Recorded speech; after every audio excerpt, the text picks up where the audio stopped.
Tesla is about to launch their first truly new model we have seen in years, and this new model, or a couple of new models according to rumors, they're going to be very different. They're set to have an all-new design we've never seen before, be packed with a ton of tech, and they're set to be the most inexpensive, the most affordable Teslas we've ever gotten, but not without some drama added into the mix as well. Let me tell you all about the top secret Tesla Project E41, exactly what is launching soon, the good news and bad news you need to know about Tesla's more affordable models that are launching literally at any moment now, and also two other quick things. Number one, if you're looking to keep your Tesla clean, check out my friends at Drive Protected. They make the best detailing products you can get for your Tesla, period. End of story. And use my coupon code. That's going to get you 10% off your order. And the second thing you need to know is this is a very big deal for a couple of major reasons. But the first one is that this is the first time Tesla has launched a truly new vehicle in 6 years. Now, yes, over the last couple of years, Tesla has made some changes to the lineup. We did get the launch of the Cybertruck, but that was unveiled back in 2019. That was the last big major reveal. I guess you could technically count the Cybercab in there as well, but that's more of a autonomous transporter, not like a personal vehicle you can buy, so I'm not going to count that. And while the Model 3, and more notably recently the Model Y, did get some nice quality of life refreshes and upgrades, they were refreshes and not new vehicles. So this is a really exciting announcement because it's going to be Tesla's first new vehicle, maybe a couple of new vehicles we've had basically since the Cybertruck all the way back in 2019. It has been 6 years since Tesla last showed off a new vehicle we can buy, but that is finally about to change literally any day now. And what we know now about these new models are a lot of good news and bad news and some specifics and some mysteries. Basically, let me break down everything we know and why you should probably get excited and why in some cases you might want to temper your expectations. First things first, this is apparently Tesla's top secret Project E41. We've heard it referred to many different things over the years. Project Redwood was the first major time we heard about it from Reuters. We've heard it's taken on a number of different transformations internally at Tesla. But for years and years now, Tesla and Elon have been teasing this mythical, wonderful $25,000 Tesla, and now it's finally coming.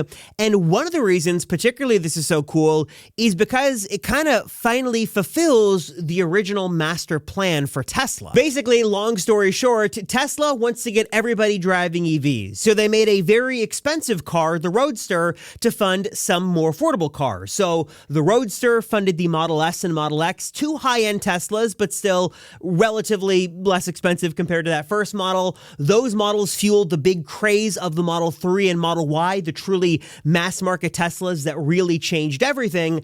And all of those models put together are going to help, according to Tesla, fund the next big movement for the company, the even more affordable Teslas, which should be what we're getting now. Some have called it Model Q, the Model 2, the Model Y Mini, Model Y XL. I'm not exactly sure what it's going to be called, but it's supposed to be, according to Tesla, sort of their next big moment, the next big push forward in changing the way that we all think about EVs. Tesla says, just like the Model 3 and Model Y transformed Tesla and the greater EV landscape like crazy, that moment is supposed to happen again with these new, more affordable models. Now, of course, what everybody is wondering, besides the tech and the features and the design, which I'll get into in a moment, of course, everyone wants to know about price because it really sort of the success of this is contingent on the price. And I've got a couple of tidbits I'll share, but sort of broad strokes here. Tesla has largely been sort of advertising a $25,000 Tesla. That is what they've been pushing for years now.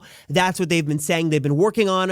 And I should say to Tesla's credit, right now, the Tesla lineup, especially the 3 and the Y, have never been as affordable or more feature-packed as they are right now. And even though they're not near the $25,000 mark, currently for well under 40,000 bucks in some cases, you're getting a lot of car if you're looking at the 3 or the Y. And the reason I bring this up is because I do want to give credit where credit is due. I am all for being critical of Tesla and Elon when they make mistakes, but also when they earn some kudos, they've got to get those kudos. And if you look at the Model 3 and Model Y right now, there's some pretty great deals. For example, right now, if you were to go out and buy a long-range rear-wheel drive Model 3, you're getting in that car with the tax credit, of course, at under $35,000. Similar story for the Model Y. The base Model Y for under $38,000, as long, of course, as you account for the tax credit, is a phenomenal value. You're getting the premium audio system. You're getting the powered seats. You're getting basically all the best and even some incredible range that Tesla has to offer for a relatively inexpensive price. Of course, it's not at $25,000, but think of what you're getting for under $40,000. All of this a couple of years ago would have seemed just impossible. But again, credit to Tesla. Model 3 and Model Y pricing right now is very good and very competitive, and you're getting a lot of car for the price. But hopefully we're getting even better deals coming soon, though of course you're going to have to make some concessions in order to get that price down even further. And that sort of leads us to the next point here you need to know that really I think is going to drive a lot of people to or away from these vehicles. And that is sort of what you're giving up to get into a vehicle for around the $25,000 price point. And of course, we can go back and forth and speculate on what this car could have, what it couldn't have, the good and the bad, but Tesla's already shown us now on multiple occasions what they're willing to do in order to cut costs. And some of it, I think a lot of people might think, is a bit of a couple of steps too far. And I can speak here from a little bit of personal experience because my very first Tesla back in 2019 was a Model 3 Standard Range Plus, and that car had a lot of weird discounted quirks. While it had the same interior as the long range or the performance version, it had rear heated seats locked behind a paywall of $300. It didn't have satellite maps or a web browser or streaming music. That was considered to be a premium feature that car didn't have. And it had other little weird concessions that Tesla eventually sort of reneged on and sort of changed. But we've seen that from them over and over again. For example, if you look at the current lineup, the current Model 3, of course, the base model, has some less premium materials inside. It doesn't have the full sound system. You're still getting good range, less 0 to 60 and stuff like that, but still a pretty good vehicle. The Model Y is one of the most surprising base models because with this vehicle, you're basically making no concessions and saving money and getting more range, which is sort of crazy, though you do get a bit of a slower 0 to 60 time. But the Cybertruck is where things get interesting because even if you don't care about Cybertruck at all, which I know many of you don't, this does give us a very interesting blueprint on what Tesla is willing to cut in order to bring prices down, because this vehicle, this base model, takes a ton of stuff away from a vehicle that is what? About $6,000 more expensive-ish. Okay, I guess $10,000 more expensive-ish. For $10,000, you're actually losing a lot on the Cybertruck. All right, I got to apologize for a moment. I don't normally do this here on camera, but I've got to take a break for a moment because it is very warm down here in my little basement video studio. In fact, I'll give you a little peek behind the scenes. I've got some video lights here. I've got monitors. I've got cameras. I've got a lot of computers and other tech gear that is expelling a lot of heat. It's very warm down here, but luckily I've got a solution. If you're like me and you want a little peace and break from that heat, why not grab your own personal portable air conditioner? This is the AC Light Plus made by this video sponsor Ranvu, and it's here to keep you cool anytime, anywhere. And let me tell you guys, no exaggeration, this is a game changer. Seriously. It's packing the largest cooling surface on the market with this sort of 3D surround design that cools all the way around your neck for maximum comfort and sort of fits nicely on your neck. It's got 20% improved cooling from the previous generation, which honestly, the previous gen did a good job, but this is noticeably better. Also noticeable is the increased wind speed by 80% and even has some really nice max cooling tech built in where you put this thing on and in a second, it's dropping down to 36 degrees for that that instant relief that is oh so appreciated. Using it is really simple, just sort of goes on your neck just like this. You can sort of adjust it for what is most comfortable for you. And I use this thing all the time. Sometimes I'll use it like while I'm down here prepping and working and moving things around. If it's hot, I've usually got this thing on my neck. It's great while I'm working upstairs in my office as well. I like to go on a lot of walks since the temperatures are sort of warming up. So I like to get out of the house. And let me give you guys one other little pro tip here. And I know we can all relate to this. You know, on those like really hot summer days when you get in your car and the AC system just isn't working as quickly or as powerfully as it should be and it just can't keep up with the heat? That is another reason and another instance where the AC Light Plus is an absolute game changer, because it's like, you know, your own personal air conditioning system. And I feel like within 15 seconds, I feel way cooler with this thing on my neck than I would like waiting 5 or 10 minutes for the AC system to get going in the car. And especially during the summer where your AC system in the car might be struggling, or if you don't have good AC in your vehicle, that is another instance where this would be an absolute game changer. And then what I also like is it's super easy to use. Obviously, you can adjust everything you'd need. A couple of ways. I like to use the app. It's really easy, connects super fast, full featured, sort of you can dial in exactly what you want, or there's some buttons on here if you want to sort of adjust things manually as well. What's also super cool here is a suite of really high-tech advanced sensors that sort of can grab all these different sort of, measurements for you. And then there's a really cool AI mode that sort of will automatically adjust things based off of how your body is sort of reacting to the ambient temperature and how you need to cool. Also a massive 6,000 milliamp hour battery inside. So you've got sort of all day usage here. At least in my case, I can wear this thing all day and make adjustments no problem. It's just amazing. This one gadget got more use than anything in my house over the last year or so. And now its successor is here with a lot of improvements and is just really going to be your companion, especially for the upcoming summer months. You're going to want this thing. So if you want your own portable air conditioner, this is the AC Light Plus. It is amazing. I love it. I know you guys are going to love it as well. So you can check it out for yourself at the link down below and pick it up, because you want to be prepared. Summer's coming and you're going to want this. The base Cybertruck removes the light bar. It removes outlets. It removes the vegan leather seats for cloth seats. It removes the sound system. It removes power shift functionality.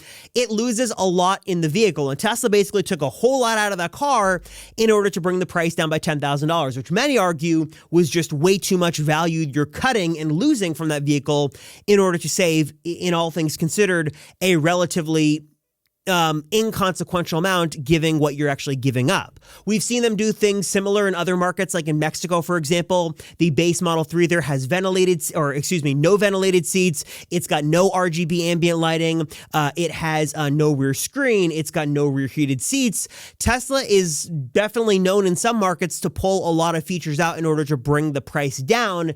And if I had to sort of look at what Tesla has done and make an educated guess on these new models, I have a feeling that's basically going to be the playbook we see with this new Model Q or Project E41 or whatever. The cheaper Model 3 and Model Y, they're going to be losing a lot of stuff. Again, if we look at Tesla's own playbook and what they've done in other markets, here's what I'm going to say is going to be gone from the interior. There will not be leather seats. It's going to be a cloth materials inside. I forget what Tesla calls it, but they've got a name for it. It's a cloth material. No RGB ambient lighting, no heated steering wheel, no ventilated seats, no rear screen, no rear heated seats. I also wouldn't be surprised if heated seats in the front aren't there. Maybe a smaller screen. I don't think we're going to see a smaller screen, but maybe that.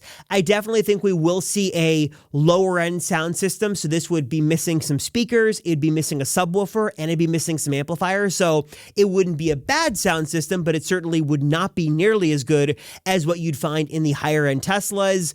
And I think overall the body of the vehicle might be a little bit smaller. And also, I think the glass roof. This has long been something Tesla's talked about cutting. I think this could be the time they cut that glass roof, just have sort of a hard shell up on top, less premium materials, and also sort of less glass around the vehicle, maybe less double pane glass and things like that.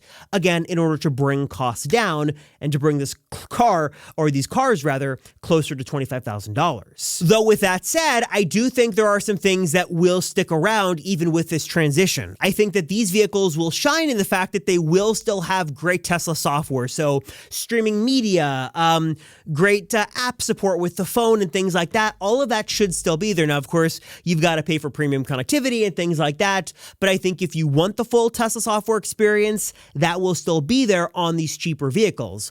I also think, given how much Tesla has heavily advertised and talked about full self-driving, I think these vehicles will still be full self-driving capable. I think they'll have hardware 4 on them. They'll have all the cameras around. And if you want to pay for it, they will be fully autonomous. I think these vehicles, while they will be significantly cheaper, should still have full autonomy capability in there if you do want to do full self-driving or things like that. That should be sticking around. I think, again, similar screen size, decent audio system and things like that.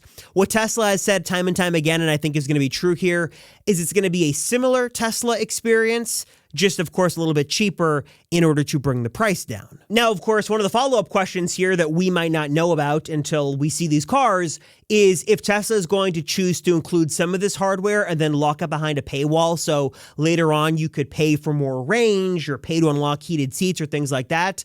Not sure if they're going to go that direction or not.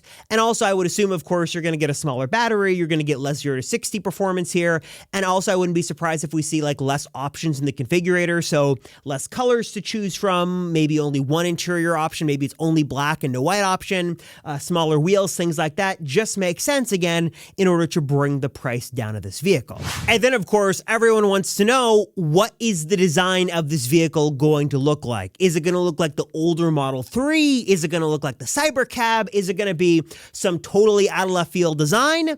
Probably not.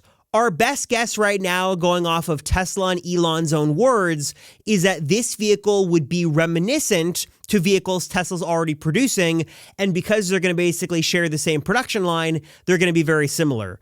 Basically, our best guess right now, thanks to some drone footage and some photos, is that it's basically, at least one of these models, likely the one to start, is going to be basically a pared down version of the existing Model Y. So we see here a Model Y here, there's no hiding the form factor, but the front and the back are covered, likely because they're going to look a little bit different as compared to the new refresh model. So maybe it's like the Cybertruck, where instead of a full width light bar, we just get some regular old taillights on either side. Maybe it doesn't have a full-fledged light bar on the front, or maybe it's got a different design, but it's likely going to look like the current Model Y. There have been some drone footage, photos or still frames, I should say, that suggest that maybe the overall size of this could be a little bit smaller than the current Model Y. So maybe it's not just a smaller design change, but it's a physically a smaller vehicle. That definitely could be a little bit of a smaller footprint. But the 3 and the Y, keeping with that design makes a lot of sense, given the fact that the Model 3 and more notably the Model Y, it's popular for a reason. That form factor is sort of Goldilocks. It's not too big. It's not too small. There's enough space in there. It just seems to work. You've got the full hatchback. It just makes a lot of sense. So having basically the existing Model Y design, but pared down a bit, no powered seats, maybe a little bit smaller, the materials and all the other changes I talked about make a whole lot of sense for what this Project E41 could be. Basically, if you like the Model Y, but you want to have a cheaper version that takes away some of the premium things, that's exactly what we're expecting to get. And then, of course, in terms of pricing, we've heard that Tesla has long, of course, again, been touting $25,000. To talk a little bit more specifically, Reuters says that Tesla is targeting a 20% cost reduction. So if we do some quick math on what the numbers look like today, and again, we're talking very broad strokes, we do get pretty close to $25,000. So Model 3, for example, $42,490 is the base price we've got right now. If we take 20% off of that, excuse my microphone here, and then we take down the $7,500 in terms of the tax credit, that would be giving us a price of $26,482. So pretty good, fairly close to $25,000. Again, it's going to be a similar story for the Model Y here. If we take the base model, that's going to be, and we take out the tax credit here, so that's going to be $44,990 minus 20%. That gives us $35,992. We take away the tax credit.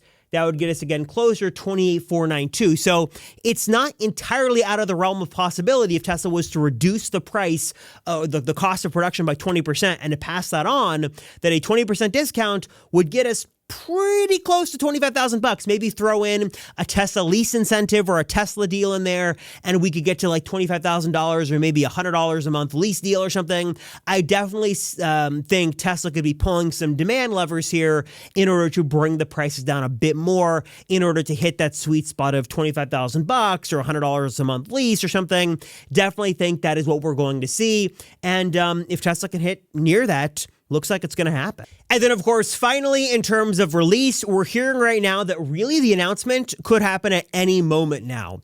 Tesla is planning, allegedly, to begin, well, actually not allegedly because they said they're going to do this. They're planning to begin mass production of these vehicles by the first half of the year, so that should be by June.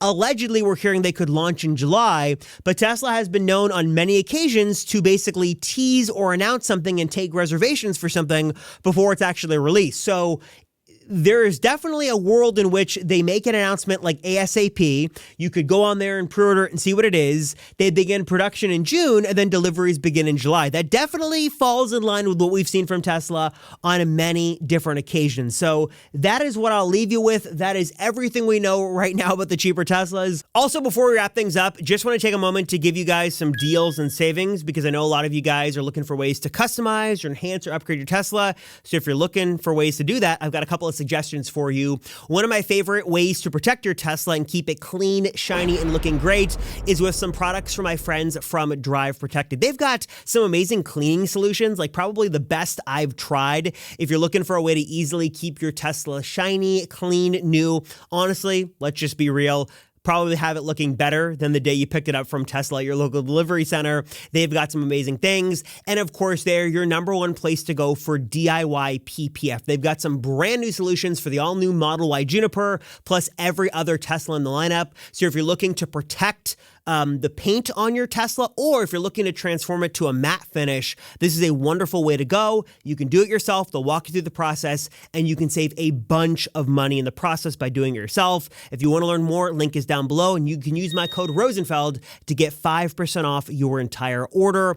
Also, quick shout out to my friends over at TPARTS, your one-stop shop, your one place to go for amazing Tesla accessories. They have got you covered with amazing products like the tried and true stuff, carbon fiber covers for the inside and outside. They've got a really nice spoiler. They have got some really nice lighting solutions for the frunk and trunk, and also, performance foot pedals and so many awesome things. If you're looking for one place to go to trick out your Tesla with amazing accessories, check out T-Parts and use my code Robert10 to get 10% off your order. And of course, a special thanks to my friends at Century Pro for their support of the channel. Look, with all of the craziness happening in the world of Tesla right now, you want to make sure your Tesla is safe and secure.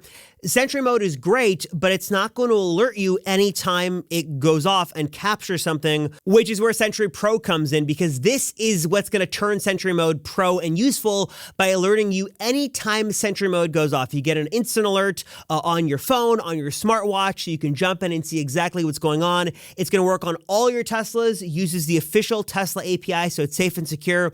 It's available on both iOS or Android. There's a major discount going on right now, and you can try it totally free by just clicking the link down below. So check out Century Pro and get some nice peace of mind knowing your Tesla is safe and secure anytime, anywhere with Century Pro today.